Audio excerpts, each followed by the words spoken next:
অবশেষে চলতি বছরের এইচএসসি ও সমমানের পরীক্ষার ফলাফল কবে নাগাদ প্রকাশ করা হবে সেই বিষয়টি ক্লিয়ার করেছেন আন্তঃশিক্ষা বোর্ড সমন্বয় কমিটির সভাপতি।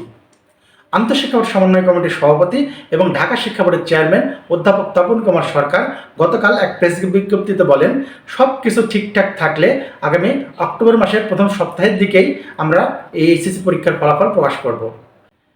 2024 সালের এইচএসসি সমমানের পরীক্ষায় এবার শিক্ষার্থীর সংখ্যা ছিল প্রায় 14,50,000। পরীক্ষা শুরুর দিকে সিলেট বিভাগে বন্যার কারণে সিলেট শিক্ষা বোর্ড, কারিগরি শিক্ষা বোর্ড এবং মাদ্রাসা শিক্ষা বোর্ডের পরীক্ষা 10 দিন পিছিয়ে শুরু হয় এবং কোটা সংস্কারের আন্দোলনের কারণে অবশেষে সকল পরীক্ষাগুলোই বাতিল ঘোষণা করা হয়।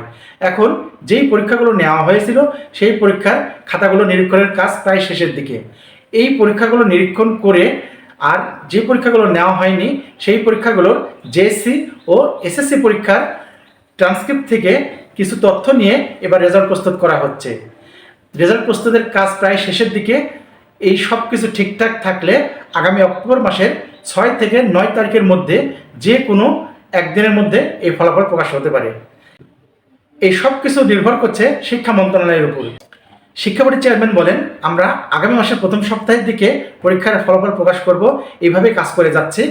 এখন শিক্ষা উপদেষ্টা যদি আমাদের সময় দেয় তাহলে 6 থেকে 9 তারিখের মধ্যে যে কোনো দিন 2024 সালের এইচএসসি ও সমমানের পরীক্ষার ফল প্রকাশ হতে পারে। তিনি আরও বলেন, এবার পরীক্ষার ফলাফল ভালো হবে, অনেক শিক্ষার্থী ভালো রেজাল্ট করবে, সেই লক্ষ্যেই তারা কাজ করে যাচ্ছেন।